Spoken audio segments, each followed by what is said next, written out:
to see if other people join us, and then we'll get started if that's okay. For those of you that are with us already, we will be recording the session just for your benefit, so we can then post it on the website for others to watch afterwards.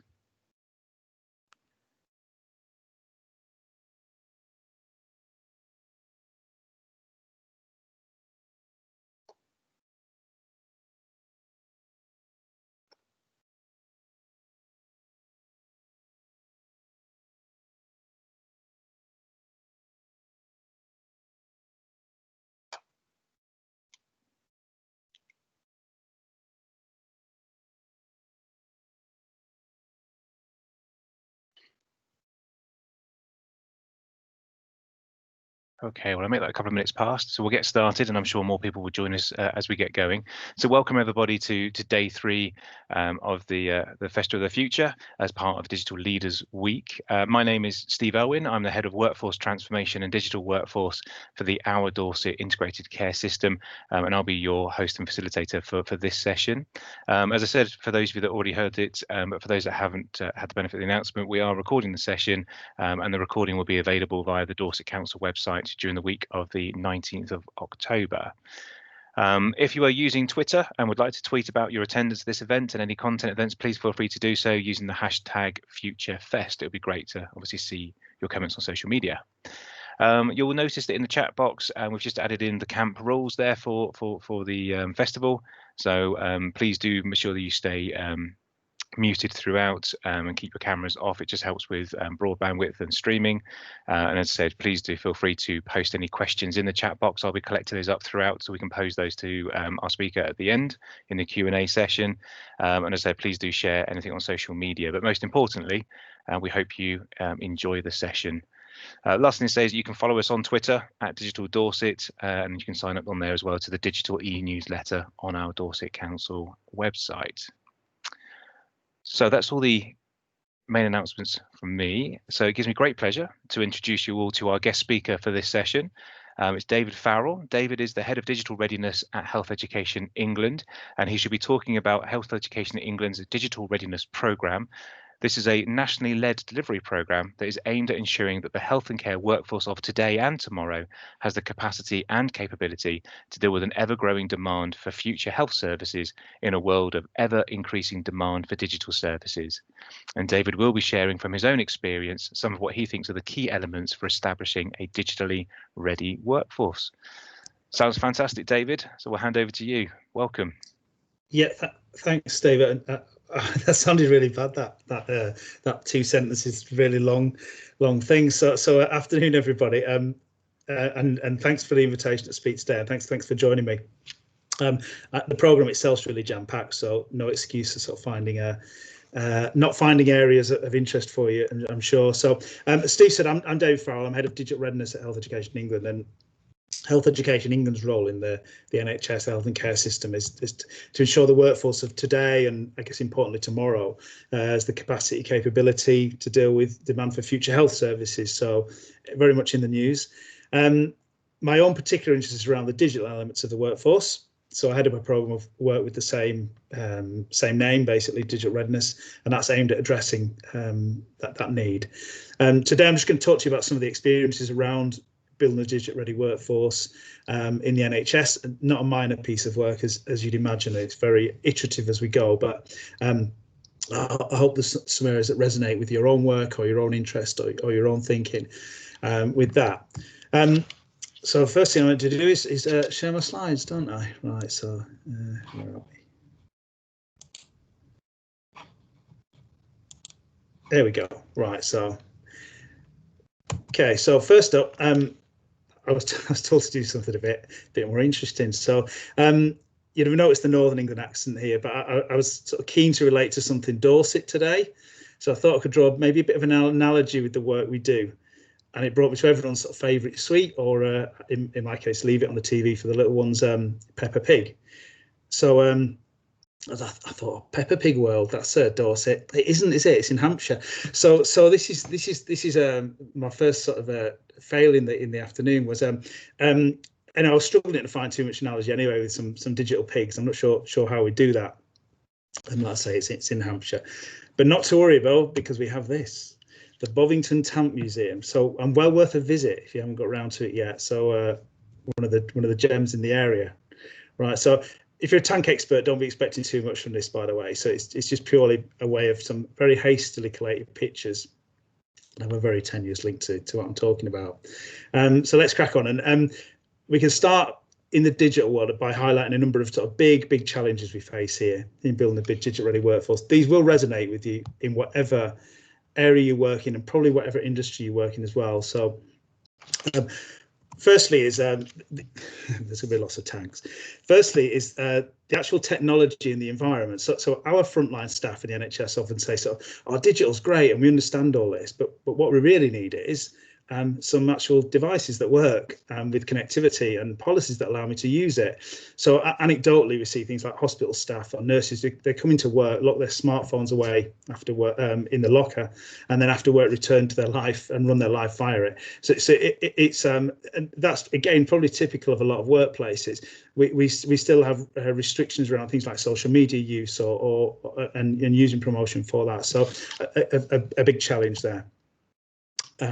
The rate of technological change is very fast. So we always quote the Moore's law, which says technology, I think it doubles in difficulty, is the phrase or doubles in power every 2 years. And obviously our brains don't develop in power every 2 years, and not all of us. So we have a very disparate workforce and very different needs and challenges within a really changing technological space. Well, probably just worth for context, actually. We have around 1.4 million people in the NHS workforce, and then another 1.5 million roughly in the care or social care workforce as well. So the audience for change, what we're trying to impact here, is around 3 million people, which is, I guess, very scary or a great opportunity, whichever way you look at it. But it's an army. So probably worth saying within that as well, we've got around 45 to 50,000 people working what we class as digital roles in the NHS, analysts to project managers to librarians to data scientists and so on. And actually that 45 to 50,000 is a problem in itself, because that recognised the fact we just don't know. We're estimating, and therein lies the problem with such a big workforce. The importance of senior leadership understanding power, threat, opportunities from grasping digital is a really important one for us as well. So particularly we're seeing this since the COVID period. So it's been a shocking time, of course, the last few years. Out the back of it, though, we've now got senior leaders who've become very interested in how it started to transform or change ways of working.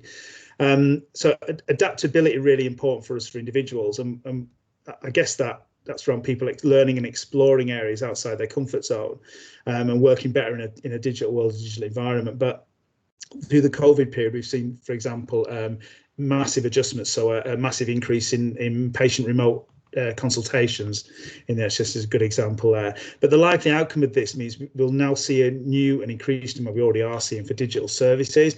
And coming with that, you get the renewed senior leadership awareness and interest in digital. And all that's within this growing need for integration, well, better integration between health and social care as well. So a big challenge for us. Another challenge we have is it's a futuristic tank. We're also facing this sort of rapidly changing shape and capabilities of our future workforce. We need to define and recruit the people in a host of these sort of new, many very technical scientific roles over the coming years. Some of these roles we don't really even know what they are yet. We can't really define them, but we know they're coming over the hill. Developments in areas like artificial intelligence, robotics will drive this, and they do drive this. They already are. And the additional challenge to this is that we're in the context of a very competitive environment, and we will be getting more competitive. So for us as the poor little NHS, if you like, and we're attracting these people alongside industry, alongside the private sector, probably leads us to where the challenge is how we best work with the industry and the private sector. There's no point trying to do something separate. We might as well, the walls come down and we work with them, and that's very important going forward. Learning and development. So learning and development and providing it in the right way. Okay, so at the right moment, right time for the right people. Fairly fundamental and really, really key to the mandate for the health education in England, actually. For us, improving digital skills and digital literacy across the whole workforce is paramount to doing this. And probably worth noting, we don't have a single place or a home for digital learning in the system at the moment, which is absolutely needed for us to make sense of it all. And I guess this is a fundamental challenge or driver for our work. And we have to we also need to professionalise our digital workforce to include regulation, a home for standards, competencies, and link things like career development and opportunities, as well as learning and development to that. So I guess it's probably not actually about giving out medals, but it is about recognising the value of people and linking their work to, I guess, what is eventually seen as patient safety. So the analogy, another sub-analogy, then I often use it. This is the central heating boiler installer in your house. So you want them to be gas safe or Corgi registered, I guess, so that they're trained, certified, recognised, and most of all, it's safe. They don't blow your house up. And we need to get this thinking into our own workforce, and very important to us. So these are people who are potentially designing systems that then, they're patient-facing systems. So it's absolutely, this whole concept of professionalism is so important to driving this digital workforce. And finally, with the challenges, we have and we always find this, and anybody who delivers any sort of programs will know this, or projects. This sustainability over a long period of time, a longer term sustainability. So we can deliver as many great things as we want, but if it doesn't have a long life as a value-led funded service, it's not used and refreshed regularly, it just won't survive. It'll be dead in the water. So I've probably exhausted the tank pictures now. In fact, I have exhausted the tank pictures. So I'll now use a few that sort of illustrate our work area a little bit, talk through some of the practical areas and the things that we're doing. But just firstly, I just want to touch upon digital readiness and what it is. So for us, in many ways, it's about adaptability, and particularly us as humans keeping up with technology change. I mentioned before the Moore's law, and it's about us or the workforce taking advantage to bridge that gap. So we think that digital readiness is probably the result of really being digitally willing and digitally able, and a combination of the two. So as individuals, it's about being ready to sort of showcase skills, knowledge, behaviours that we just want to bring to work, would like to bring to work, or should bring to work, but for the benefit of that of our working day. It makes our jobs easier. But it also applies to our leaders. So they're responsible for ensuring that the organisation supports us in this. So it's if you're in an organisation that doesn't have a culture that supports solving problems, or doesn't support learning and development opportunities, or is too hierarchical, for example, or is risk averse, you just can't be digitally willing. It won't happen. And then also, if the organisation doesn't have the right tools available for use either, then you're not digitally able, and the two things go together, and that creates digital readiness. So I know it's a very, very high level thinking, but adaptability is important, and yeah, digitally willing and able in there. So I'm just going to move on now and talk around a flavour of the work we're doing. These mass, and we're as a program, we're currently around 25 to 30 live projects through a pipeline model. So like I say, I want to give you a flavour of the type of things we're doing, and I've sort of sectioned this into 4 areas. So one is leadership, one is learning and development, one is the future digital workforce, and one is that professionalism part that I referred to. So taking each in turn. For leadership, so we see the opportunities here for digital progress around an organisational leadership level mainly. So it's like things like organisational knowledge and the board itself leading change. And to get that, you need senior leaders understanding threats and opportunities of digital. So I can go back to things like the cyber attack 3-4 years ago now, and how that really honed some thinking around. Didn't realise what the impact of that could be. So it really has things like that have changed the environment. So our healthcare organisations not necessarily adapting as quickly as other industries, and many reasons for that. And we're looking for the senior leaders to do that. And analysis in our own sort of programme, we identified a sort of number of dimensions for good digital leadership. And the main one, and there's lots of failures attached to this in the past. Things like understanding users' needs. so as not to don't set out to fail delivering change where users are not engaged from the start. So in our world, that's if you're delivering a system or delivering something technical, involve the user, involve the clinical leads. They're the people using it, the people who understand the use for it. Our priority offering in this area and what we're delivering is around board level development and awareness sessions in a whole host of different organisations across the NHS actually. So the intention is to help them understand how it can transform their organisation, how digital can transform their organisation. And again, that's a particularly prominent since COVID. The board sessions are delivered through influencing partners in the system. So through using influencing partners in the system. So, for example, we use NHS providers for trust boards. So this idea of using a reputable, respected delivery partner who can talk the same language as the audience, and open doors actually is very, very important. You're asking boards to give up to schedule, time for this. Is a massive learning point for us and has been key to our sort of early success in this area. We're also carrying out some work to include digital content into existing leadership learning programs. That's through things like add-on learning modules or masterclasses. So we don't want to reinvent the wheel, basically. We're not looking at creating new things. We just want to support what's already there. And additionally, in this area, we see importance of that linking digital skills with emerging talent management. So it's about identifying our digital leaders of the future. Learning and development, the second area. So and our food and drink area really in health education in a lot of ways, and what we're seen has been there for by a lot of people. It's got a lot of overlap, but something that is really fundamental to creating the digital workforce of the future, underpinned, like I said, by getting the right knowledge to the right people at the right time, and all in right words.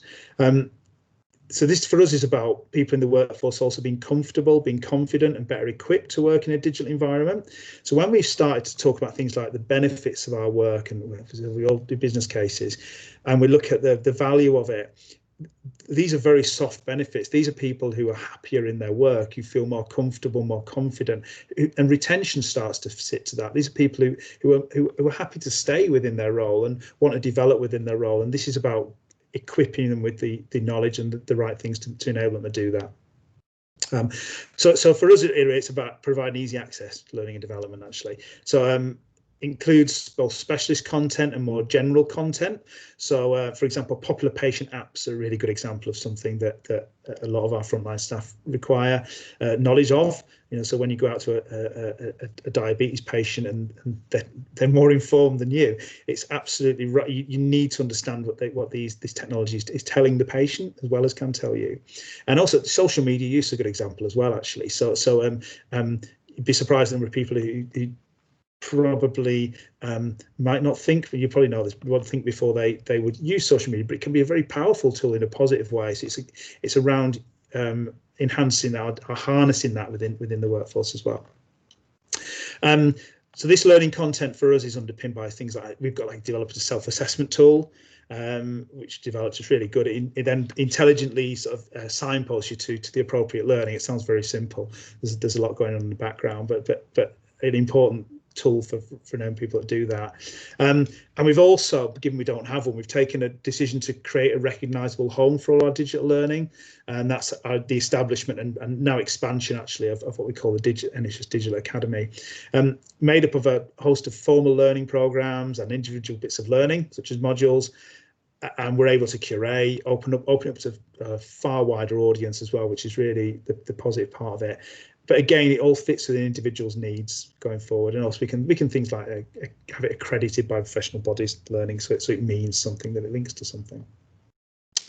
So we are just about to commission a few new digital learning programs actually, and that help prepare mainly around change leadership, which is quite exciting for us because this has been in the planning for the last sort of 9 to 12 months. And also in this area, we're looking to this learning and development area. We're looking to include digital training into existing academia and professional curricula as well. So clinical curricula, it's sort of very, very important that you learn how all the clinical parts of your job, but it's also very important that you understand the technical things you were using as well, and how that can help you work.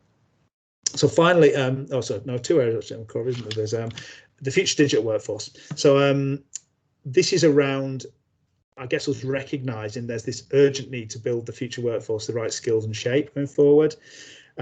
Key to our work here is, it's a bit boring, I find it, others love it, is workforce planning and workforce planning models, a lot of numbers, so we can understand both our current stock, so what we have, and also our future need, important as well. And alongside this, we're also developing things like career pathways for digital roles, so we can, particularly for the scarce new roles, basically so we can attract people in with a view to keeping them in the future as well. And then the very interesting bit, the exciting bit, is around putting in place the things for bringing in that digital talent. So we've got some things we're doing around bringing in graduates into digital role, bringing in school leavers, returners to work, there's staff looking for a career change. There's a whole host of people around who we can quite easily actually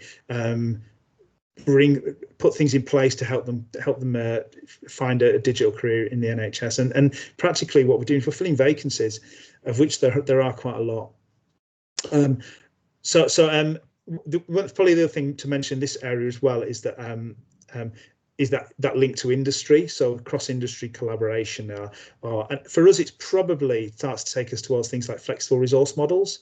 So how do we, if we know we can't get enough people into a certain role, and we know, how do we realistically work with others where we can even share resource, or just find mods that work better for us rather than just have nothing. So these are the sort of things we're starting to look at around our future digital workforce. And finally, professionalism. So I mentioned it's not a great term, not an ideal term, but it's very much around that, thinking about the central heating boiler guy again. So very much around the sort of products and services and offerings aimed at that 45 to 50,000 digital workforce that I mentioned. Central to this is establishment of professional bodies. So our own gas safe, or Corgi. For example, we've established the Faculty of Clinical Informatics, which is for clinicians who are involved in digital change. That's got over 650 members already, and going very well. So the power of the union within a network is very important. Supporting networks themselves is also really important within this. So a good example, we've helped establish the Shuri network, which is for women of Black and minority ethnic backgrounds in digital health roles, which started as a cup of coffee with 2 or 3 people, and is now a really well working network that colleagues and ourselves we call upon, we use. They provide support for delivering our programs. It's a really good network, and we're probably now looking at expanding communities, networks around the regions as well, and probably linking to learning and development networks. Just finally, in this area, worth mentioning, colleagues from Dorset Clinical Commissioning Group, CCG, are supporting us with developing some of the digital roles as well, and I guess that our direct link into the area. That felt like a really quick run through what is a really big area. So, I hope it provides some background to our work, and mainly, I think, the challenges we face and the fact that there are things you can do to try and address them, and picking the right routes to take. Happy to take questions now, of course, and if you want to know more, a conversation afterwards, absolutely extend an open invite for you to do with myself or any of the team over here as well, or up here. Thank you very much. That's fantastic. Thank you very much, David. And as David said, really great now to take some questions from attendees. And if you can use the chat box to do that, that would be really helpful, please. I can see the first one coming in, David. So it says here that do staff have ring-fenced learning time? So come on, yeah, good question. You're a good point as well. So to a point, yes. So there's a lot of mandatory training where people need to do that. So the first thing is we have a decision around some of this, whether it becomes mandatory. Always a difficult thing. So information governance and different fire extinguishers is mandatory training, but digital isn't in the most part at the moment. So we've got a decision to make around some elements of this become mandatory, and becoming mandatory gives it time. That's one thing. What we're trying to do really, and people do have some protected time for training. That's one thing, but what we're looking at, particularly some of our bigger, more formal learning programs, is we're looking at it's about value led. So it's about getting exec sponsorship, senior sponsorship for people to give them the time to go through that learning with a promise at the end of it is it will impact on their work and it will impact on your organization. So it's about showing the value of and applying it, and that's really important to our model. It won't work otherwise. We have to have that sort of the people doing the training. They have to have that senior level buy-in beyond them. So yeah, a very fair question, and I think a varied, probably a varied picture in different places, but one, like I said, for us it's about becoming value led. Okay, thank you, David. I'm sure there'll be some views from attendees around whether we should make that, or in their own organisations, whether it should be made mandatory training. I'm sure, whilst not wanting to add to what is probably already a big list of mandatory training, it does make sense, doesn't it, in terms of the digital world we're living in. Yeah. So please do feel free to post any more questions in the chat box. I have one for you, David, I guess. So this is a fantastic presentation and talking about obviously work that's going on within the NHS. Where could there be, or where do you see potential opportunity with work like this, linking in with industry and wider partners? So with industry and wider partners, there's 3 or 4 areas. So one is around the fact, is that actual practical support for our work. So that is around, let's say, flexible resourcing. It's around them, them giving us their knowledge, giving us their learning and development, coming and speaking to our people, giving our workforce the opportunity to second out, to swap out, to become exposed to different industry as well. So that very, very important. There's elements of I think of where we probably look at our sustainable position of some of our things like our learning programs, where we start to look at things like how do we include industry in that. And you've got things like sponsorship models, different routes there, but primarily for me it's around them being visible and giving knowledge, and also it's around them these sort of more innovative, flexible resourcing models, or active support for our work. Fantastic, thank you very much. Can't see any other questions coming in yet, so if it's okay, I'll pitch another one to you, if that's okay. In terms of, I mean, we all know, don't we, pieces of work like this don't happen overnight, and I think you've alluded to as well. It's about putting in the investment of time and resources to ensure you get the right outcomes and the right results in terms of well, for our patients, but also in terms of increasing that capability and capacity within our workforce. What sort of impact have you seen with COVID, with the pandemic? Because obviously that has expedited a number of digital innovations within health, in terms of how that's sort of impacted upon some of your program, or how we support the workforce to keep up with the pace of change. So we are seeing big change, and the example I talked about before around consultation, telephone, video consultations, which have gone up by X 100% in number. But that's quite a basic example, to be honest. Beyond that, you've got people's lives being managed differently. So we then start to look at people potentially looking at technology to manage long-term care. Who when you take it as basic as shielding, and you don't want to go out, you can't go out, you start to look at other technology that can support you. I hope there's lots. I guess there's lots changing in our own workforce and building our workforce. I think that we're obviously in many cases there's a lot of people who've changed their working environment.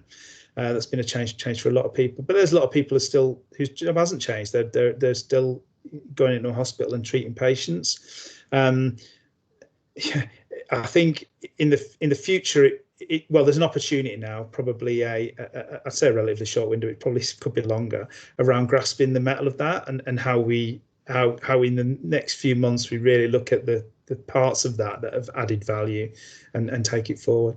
I think, yeah, there's lots to go at.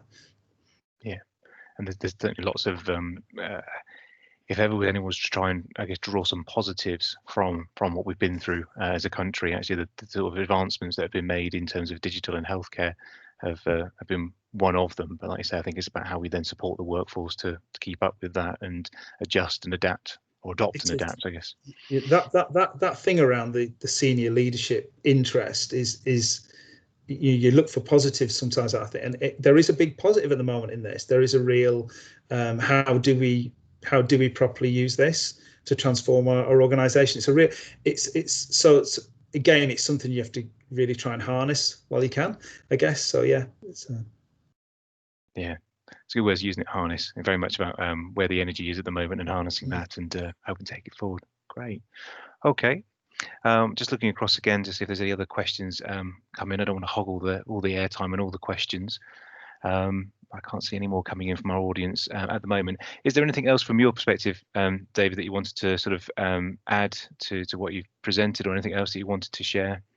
No, just to reiterate that if I don't know, people from different backgrounds, different challenges, different organisations, different industry, even on here today, and I think it's for us, we'd be really more than happy to speak to you, to share both ways, your own learnings, your own experiences, and you know how we can help and support in that way. I think very important. We're for example, in the social care provider world, we're really trying to apply a lot of these initiatives for that audience as well. But obviously, each time it's a different language, a different audience, a different engagement route. So the more we can understand how things, work on the ground, the better. So yeah, the offer is extended for anybody. Fantastic. Thank you for that. I can just see that someone's typing in the comment box at the moment, so we'll just no pressure on them to type their question as quickly as possible, but I don't want to.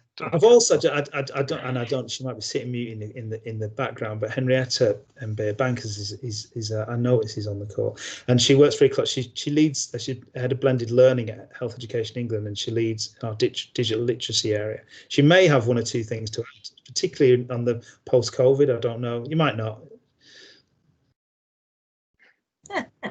I'll just staying quiet in the background.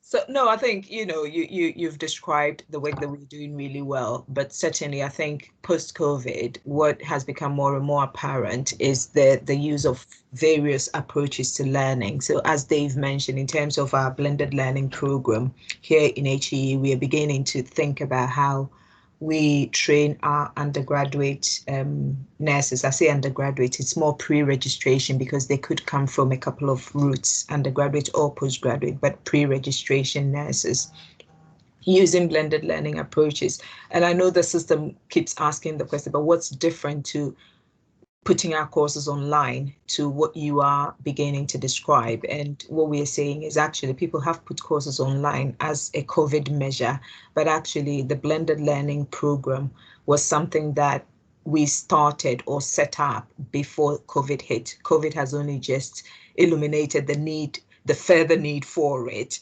So not just nursing now, there's been a surge in interest in how we are training our various healthcare professionals. So it is something that's gathering momentum significantly. And as an organization, we're looking to put some standards around it so that if people are going to do it, they do it well. Yeah. That's great. Thank you very much, Henrietta. I've got another question for you David. So question is, what levels do you find people need the learning at? Is it entry level or all the way up to degree apprenticeships, for example? Yeah, so the answer is all the way across. I think the difficulty is that that's quite a broad statement. Is that so? Yeah, they need it at all levels. It's understanding when they need it, at what point in their career, and what they need. And with the Digital Academy sort of concept we've got, we start to draw career lines, and you can go from somebody's typical start, never exact, through to their end. And at certain points, you understand after a certain time, doing a certain role with certain challenges, you can broadly start to position them that they require, this learning or this program or this type of intervention to help them, or this support, and that support goes out to things like mentoring, coaching. It goes a lot wider than just doing some learning on your own type or in a group. So the challenge we've got is setting that for people. So at the moment, it's like a lot of places, it's a bit random. You choose yourself, you decide yourself in the most part when you need something. For us, it's around helping them do that. So and the self-assessment tool that I mentioned does that for people. In fact, it sets some capabilities in the background. You assess yourself after that, and it signposts you to some learning. In the same way that learning programs we want to set for people at different parts. But yeah, it goes right the way across from when they enter. In fact, before they enter, actually, Richard. So this is the influence we want to try and have in curricula, so that they become equipped with some basic knowledge. You don't want people learning too much on the job from day one when they've got a lot to do. Yeah. So your other question, actually, Richard, the slides we shared, absolutely fine. We'll share the slides, no problem at all. I guess I'll send them to you, Steve, and will you share them out? Yes. So there's a recording of the session that will be shared on the. I think we put the link in the chat box there, so people will be able to watch the recording of the whole session, which will include the slides. But then we'll look at we might be able to make the slides available as a resource on the same website. But we'll definitely have a recording of this session on there. If you want them or anything separate, Richard, or then give me a shout, and I shall send them to you separately, or have a conversation separately. Brilliant. Okay, thank you. To pick up a question, and it's again not coming from others, but just thinking about the wider conversation then about the sort of the workforce, and obviously upskilling the workforce in those different levels. I think for health and potentially the public sector, digital capability, digital readiness also then starts to roll out into the wider population in terms of the public and what in some industries you'd call your customers effectively. Do you see in terms of the digital readiness a link there between the workforce and then the public and patients, and how we might be able to support them to become more digitally ready? Yeah, I mean, I think that's part of so that example around patient apps is a good one, actually. So you get an intelligent patient, you get people who are understanding their conditions, understanding their needs, and it all adds to having an intelligent level conversation at that point. There's the what's in it for me as the patient. Remember, we all use the NHS, we're all patients.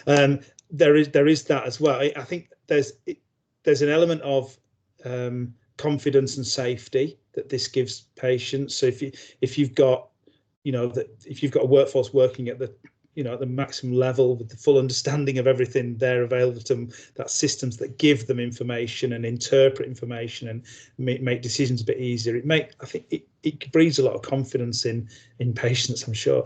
But I think a lot of it is and there's also the thing is that stuff we develop, there's no reason why that can't go out for anyone to use. If you develop a simple as a piece of a learning module around social media use, why can't that be for everybody? Why it doesn't necessarily need to sit with just your workforce. There's a lot of reusable things.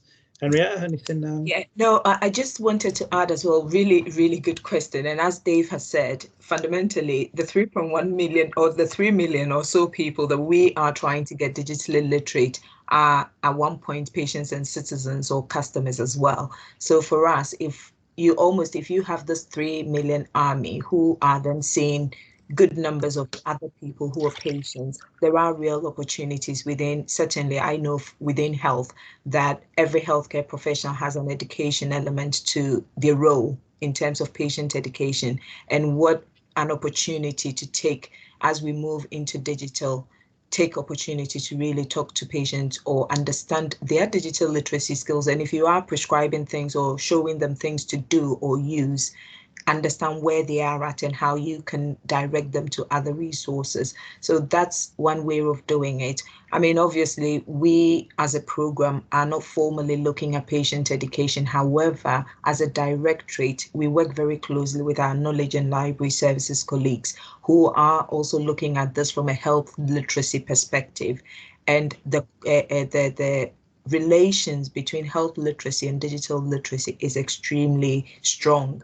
So whilst they're doing the work around health literacy, there is a keenness to ensure that our local librarians or trust or hospital librarians are able to support patients or citizens or customers, as it were, to be able to develop the digital literacy skills alongside the health literacy. So we are finding ways of doing it alongside, obviously, speaking or supporting partner agencies like Good Things Foundation.